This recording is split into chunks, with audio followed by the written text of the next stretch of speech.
For centuries, scholars called it a myth. A magnificent city that waged a 10-year war over a woman's unparalleled beauty. A battlefield where gods descended from Olympus to clash with mortal heroes. The epic story of Troy, as told by the poet Homer, was just that, a story. To most, it was the stuff of fiction, a grand tale meant to entertain, not to be taken as historical fact. But to one man, an outsider with a burning obsession, it was more than a legend. It was a buried truth, a lost chapter of human history, just waiting for someone with enough conviction to unearth it. The tale of Troy wasn't just in the pages of a book. He believed it was waiting under layers of earth, ready to be found. That man was Heinrich Schliemann, and he was not your typical scholar or archaeologist. In fact, he wasn't formally trained in archaeology at all. He was a brilliant, self-made businessman who had amassed a fortune and could have retired to a life of luxury. But from his childhood, he was captivated by one thing: Homer's Iliad.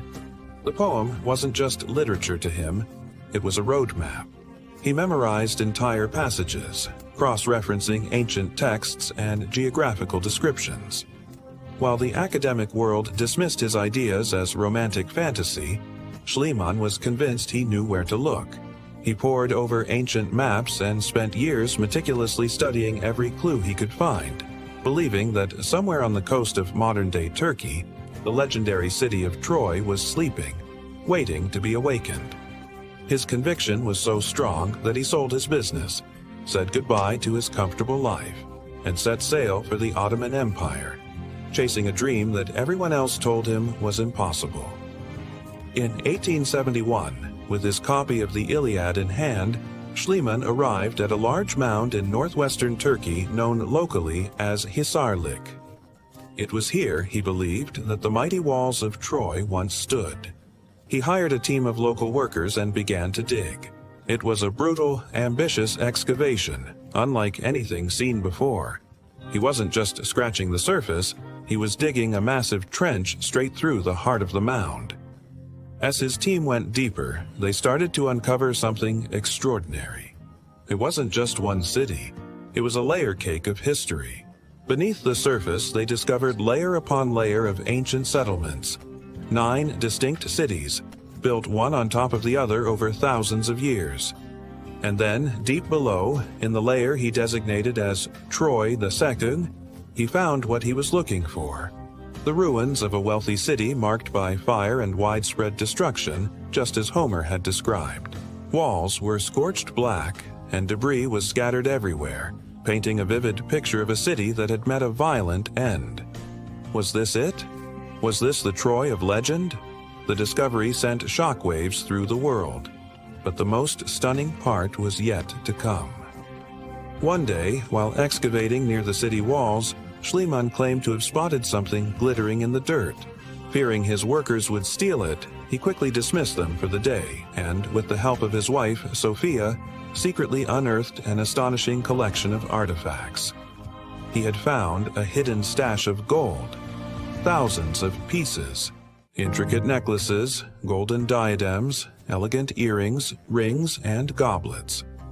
He called it Priam's treasure, convinced that these priceless objects once belonged to the legendary king of Troy himself. He even famously had his wife photographed wearing the golden jewelry, a move that brought him international fame, but also immense criticism. The discovery was breathtaking, but it also stirred a fierce controversy that continues to this day. Was this truly the treasure of King Priam?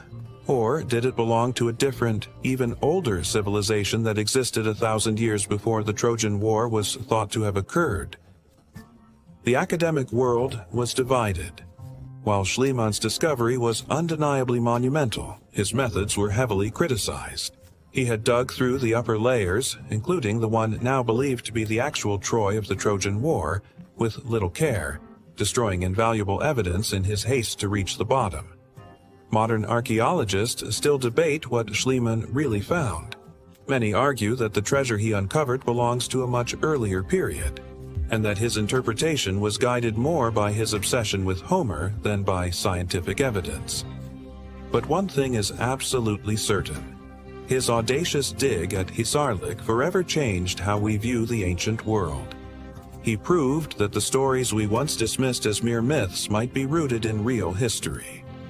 The line between legend and reality, it seems, is far blurrier than we ever imagined. Hisarlik is now a UNESCO World Heritage Site, recognized as the location of ancient Troy, and it's all thanks to the stubborn dream of one amateur enthusiast. But Schliemann's explosive discovery was only the beginning of a much larger puzzle. The site of Troy is a complex tapestry of civilizations, with layers that go even deeper than the ones he explored, whispering of cultures that rose and fell long before the first stones of Troy were ever laid. His find opened the door to countless new questions. And perhaps the most tantalizing question of all remains unanswered. After being smuggled out of Turkey and displayed in Berlin, Priam's treasure vanished at the end of World War II, sparking a modern-day treasure hunt involving nations and spies. Where did the treasure of Troy truly go? That's a story for next time. Thanks for watching. If you enjoyed this journey into the past, don't forget to like, subscribe, and hit that notification bell so you don't miss our next adventure. See you then.